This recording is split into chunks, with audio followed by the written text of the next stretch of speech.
தலைமுறை பட்டதாரி. எங்கள் அப்பா கூலி, எங்கள் தாத்தா படித்தது கிடையாது. என் அப்பா வந்து பார்த்தீங்கன்னா பள்ளிக்கூடம் போகல. என் அம்மா வந்து பார்த்தீங்கன்னா 3வது வரைக்கும் தான். அதுவும் வந்து பார்த்தீங்கன்னா ஒரு 2 கிலோமீட்டர் 3 கிலோமீட்டர் தள்ளி போயிட்டு படிக்கணும். அதுவும் 3வது வரைக்கும் தான்.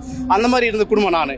ஸோ இப்போ என் பேருக்கு பின்னாடி BA, MA, B.Ed, M.Phil 4 degree. அதுக்கு ஒரே காரணம் கலைஞர் கொண்டு வந்த முதல் தலைமுறை பட்டதாரின்ற ஒரு ஸ்கீம். அதில் வந்து ஏன்னா B.Ed படிக்கும்போது எனக்கு 41,000 ஸ்காலர்ஷிப் கிடச்சிது. ஸோ இது போல் நிறைய ஸ்கீம் இருந்தது. ஸோ எனக்கு வந்து ரீசன் என்ன எனக்கு தெரியல, எனக்காக யார் வேலை செஞ்சாங்கன்றது எனக்கு தெரியல. அதை தெரிஞ்சதுக்கு அப்புறம் தான் இல்லை நம்ம எங்கே போகணும் அப்படின்றது புரிஞ்சுது.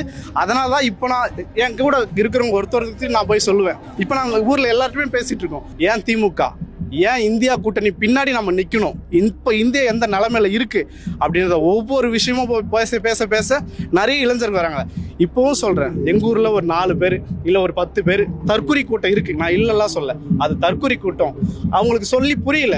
அவங்களுக்கு இந்த 2026 அடி வாங்கினதுக்கு அப்புறம் தெரியும் ஏன் திமுக வரும், ஏன் முதல்வர் 200 தொகுதின்னு சொல்கிறாருல்ல, அது எங்கேருந்து வரும்ன்றத 2026 அப்புறம் தெரியும். இப்போலாம் நீங்கள் அதை பற்றினா பெருசாக ஆர்வம்லாம் காட்டுக்கலாம் தேவையில்ல.